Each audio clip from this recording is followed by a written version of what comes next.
ሰላም ጤና ይስጥልኝ ክቡራትና ክቡራን የቻናላችን ቤተሰቦች በያላችሁበት የዓለም ክፍል ሁሉ ሰላም ጤናና ፍቅር ለእናንተ ይሁን። ይህ በጉጉት የምትጠብቁት የዕለቱ የዜና ትንታኔ ፕሮግራማችን ነው። ዛሬም እንደተለመደው ከተራ ዜና ዘገባዎች በዘለለ የጉዳዮችን አውድና እንደምታ በሰፊው ልንፈትሽላችሁ መረጃን ከእውቀት ጋር ዋህድን ልናቀርብላችሁ ተዘጋጅተናል።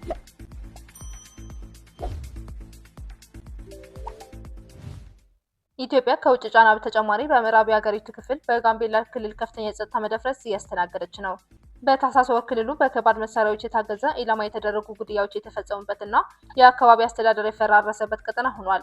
የአሁኑ የብጥብጥ ውጥረት የተቀሰቀሰው ታህሳስ 7 ቀን 2018 ዓ.ም የጋምቤላ ከተማ ፖሊስ አዛዥ የሆኑት ቺፍ ኢንስፔክተር ኡሚድ ኡጁል በቢሮአቸው ውስጥ ከተገደሉ በኋላ ነው።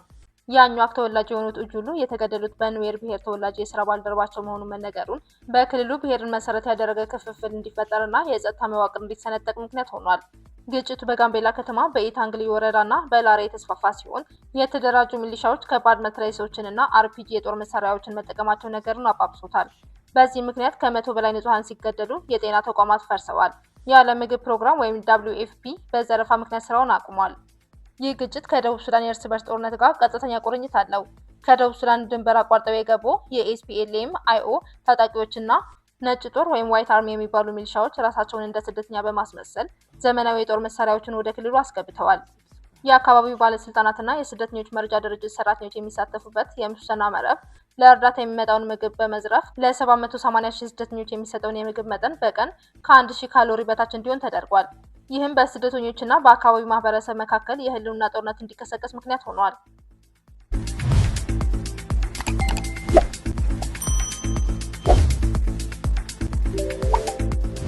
የዋጋ ንረትና የገንዘብ ምንዛሬ ውድቀት ከጸጥታ ችግሩ ባልተናነሰ ኢትዮጵያ በታሪክ አይታው የማታውቀው ማክሮ ኢኮኖሚያዊ ቀውስ ውስጥ ትገኛለች። የኑሮ ውድነቱ ከቀን ወደ ቀን እያሻቀበ ነው። ምንም እንኳን የኢትዮጵያ ስታቲስቲክስ አገልግሎት ወይም ኢኤስኤስ በህዳር ወር አጠቃላይ የዋጋ ንረት ወደ 10.9% ዝቅ ማለቱን ይህም ከ2019 ወዲህ ዝቅተኛ ነው ቢልም የኢኮኖሚ ባለሙያዎች ግን ይህንን ሪፖርት የተዛባ የቁጥሮች ጨዋታ ወይም ኢሉዥን ሲሉ ይተቹታል። የቁጥሩ መቀነስ ካለፈው ዓመት ከፍተኛ የዋጋ ንረት አንጻር ሲሰላ የመጣው እንጂ በተጨባጭ የሸቀጦች ዋጋ መቀነሱ የሚያሳይ አይደለም። ገበያው ላይ ያለው እውነት ግን ሌላ ነው። የምግብ ዘይት ዋጋ በ12 ወራት ውስጥ በ120% ጨምሯል። ከውጭ የሚገባ ስኳር ዋጋ በ150% አሻቅቧል። የነዳጅ ዋጋ በ2025 የመጨረሻ ሩብ ዓመት ብቻ በ41% ጨምሯል። ለተራው ኢትዮጵያዊ ቤተሰብ የመግዛት አቅም ተሟጧል ማለት ይቻላል። የኢትዮጵያ ብር ከአርጀንቲና ፔሶ እና ከቱርክ ሊራ ቀጥሎ በዓለም ላይ በ2025 እጅግ የከፋ አፈጻጸም ካላቸው ገንዘቦች ሶስተኛ ሆኗል። መንግስት የውጭ ምንዛሬ በገበያ እንዲወሰን ከፈቀደ ጊዜ ጀምሮ ብር ከአሜሪካ ዶላር ጋር ሲነጻጸር አቅሙን በ60% ያጣ ሲሆን በባንኮች $1 ከ150 ብር በላይ፣ በውጭ ገበያ ወይም ጥቁር ገበያ ደግሞ ከዚህ በላይ እየተመነዘረ ነው። የመንግስት ተስፋ የዓለም የገንዘብ ድርጅት ወይም IMF ላይ የተንጠለጠለ ነው። IMF በቅርቡ የ$261 ሚሊዮን ብድር ቢለቅም ኢትዮጵያ በጂ20 ማዕቀፍ ስር የ$3.5 ቢሊዮን የውጭ ዕዳውን ማሸጋሸግ እስካልቻለች ድረስ ኢኮኖሚው በውጥረት ውስጥ እንደሚቀጥል አሳስቧል።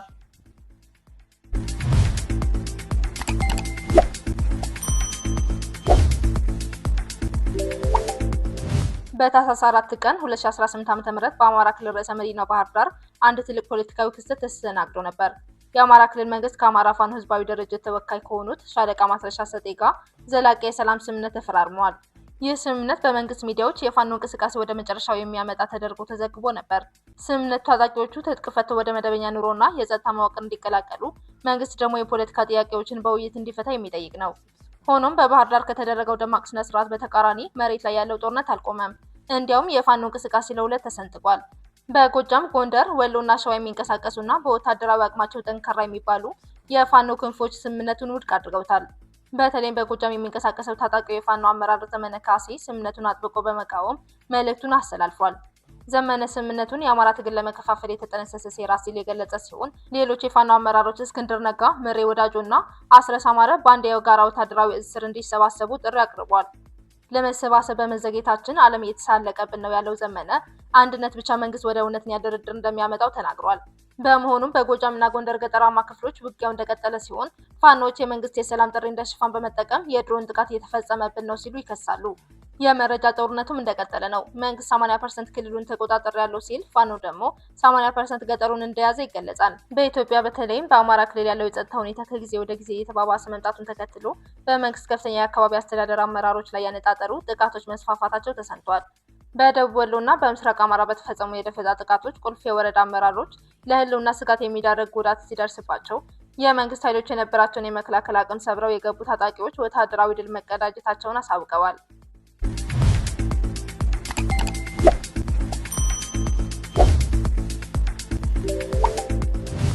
በአማራ ክልል እየተካሄደ ያለው የትጥቅ ግጭት መልክ እየቀየረ መምጣቱን የሚያመላክቱ መረጃዎች ከስፍራው እየወጡ ነው።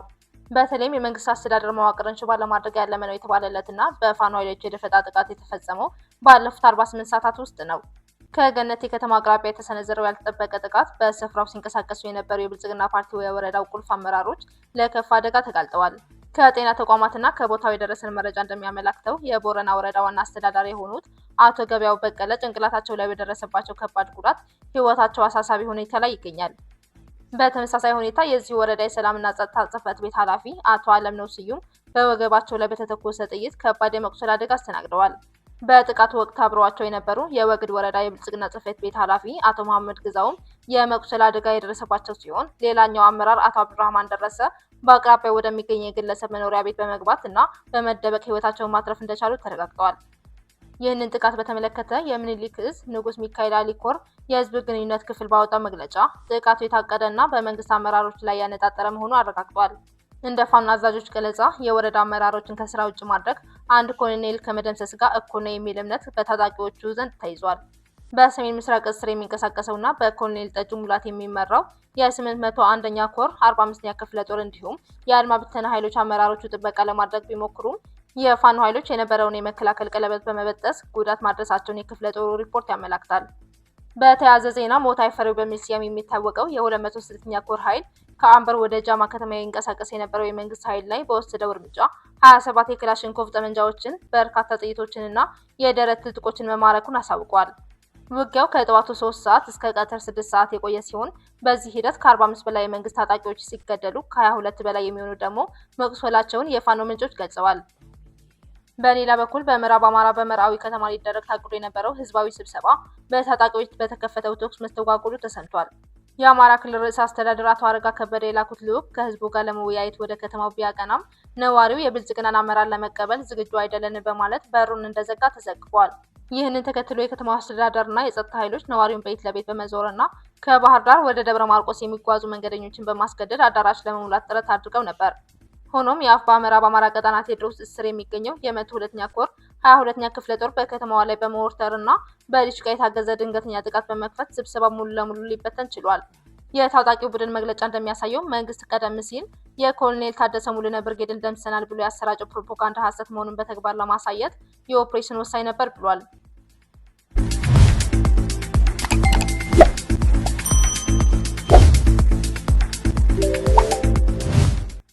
ከወታደራዊ ውጥረት ባልተናነሰ የዜጎች የዕለት ተዕለት ህይወት በድርቅና በረሃብ እየተፈተነ ይገኛል። ተቃዋሚው እናት ፓርቲ በዛሬው ዕለት ባወጣው መግለጫ በትግራይና በአማራ ክልሎች የተከሰተው ሰብአዊ ቀውስ አስፈሪ ደረጃ ላይ መድረሱን አስጠንቅቋል። በተለይም በትግራይ ክልል የተለያዩ አካባቢዎች እንዲሁም በህጻጽ ስደተኞች መጠለያ ጣቢያ ውስጥ የሚገኙ ወገኖች በምግብና በመድኃኒት እጦት ምክንያት በሞት አፋፍ ላይ ይገኛሉ። ፓርቲው አክሎም ችግሩ በሰሜኑ ብቻ የተወሰነ ሳይሆን በአማራ ክልል እንደ ደብረ ብርሃንና ጃራ ባሉ የስደተኞች መጠለያ ጣቢያዎች ሁኔታው ተመሳሳይ መሆኑን አብራርቷል። እናት ፓርቲ በሰጠው ማሳሰቢያ ረሃብና ጥሙ ጊዜ አይሰጥም በማለት የፌዴራል መንግስትም ሆነ የክልሉ ጊዜያዊ አስተዳደር ጉዳዩን ለፖለቲካ ቁማር ማዋል አቁመው ዓለም አቀፍ ተቋማትና የውጭ የሚኖሩ ኢትዮጵያውያን አስቸኳይ ነፍስ አድን እርዳታ እንዲያደርጉ ጥሪ አቅርቧል።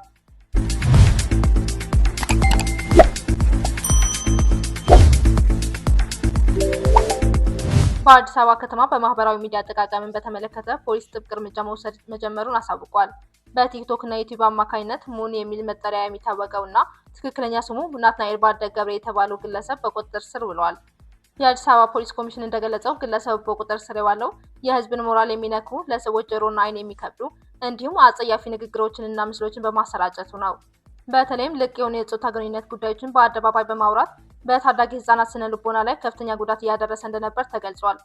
ፖሊስንን አጋጣሚ በመጠቀም የይዘት ፈጣሪ ነን በሚል ሽፋን የኢትዮጵያውያንን ባህልና እሴት የሚንዱ ሌሎች ግለሰቦችም ከድርጊታቸው እንዲቆጠቡ አሳስቧል። የስሪዲ ቺፕ አብዮትና የሰው ሰራሽ አስተውሎት ወይም ኤአይ በዓለም ቴክኖሎጂ ፉክክር ውስጥ አሜሪካ አዲስ ታሪክ ሰርታለች። ከስታንፎርድ ኤምአይቲ እና ስካይ ዋተር ቴክኖሎጂ የተውጣጡ ተመራማሪዎች ሞኖሊቲክ ስሪዲ የተሰኘ አዲስ የኮምፒውተር ቺፕ ሰርተው አጠናቀዋል። ይህ ፈጠራ በኮምፒውተር ታሪክ ውስጥ የማስታወስ ግድግዳ ወይም ሜሞሪ ወል ተብሎ የሚጠራውንና የመረጃ ልውውጥን ፍጥነት ይገታ የነበረውን ችግር የፈታ ነው። አዲስ ቴክኖሎጂ የኮምፒውተርን የማሰብ ሎጂክና የማስታወስ ክፍሎችን አንዱን በሌላው ላይ በመደራረብና በሚሊዮኖች በሚቆጠሩ የናኖ ሊፍቶች በማገናኘት የመረጃ ፍሰቱን ያፈጥነዋል። ይህ ፈጠራ የአሁኑ የኮምፒውተር ቺፖችን አቅም በ4 እጥፍ የሚያሳድግ ሲሆን በተለይም ለአርቲፊሻል ኢንተለጀንስ እድገት ወሳኝ የሆነውን የመረጃ ማቀነባበር ፍጥነት በ12 እጥፍ ይጨምረዋል። ይህም አሜሪካ በሴሚኮንዳክተር ኢንዱስትሪ ያላትን የበላይነት የሚያረጋግጥ ነው። በተጨማሪም የካንሰር ህዋሳትን የሚሸፍነውንና በሽታ የመከላከል አቅማችን እንዳያጠቃቸው የሚከላከለውን የስኳር ልብስ ወይም ስኳር ሺልድ በመግፈፍ የሰውነት ተፈጥሯዊ ወታደሮች ካንሰሩን እንዲያጠቁት የሚያደርግ አዲስ የህክምና ዘዴ በሳይንቲስቶች ተገኝቷል። ውድ አድማጮቻችን ለዛሬ ያልናቸው አዳዲስ ትንታኔዎችንና ዜናዎች እነዚህን ይመስሉ ነበር። በሌላ ፕሮግራም እስከምንገናኝ ሰላም በያላችሁበት።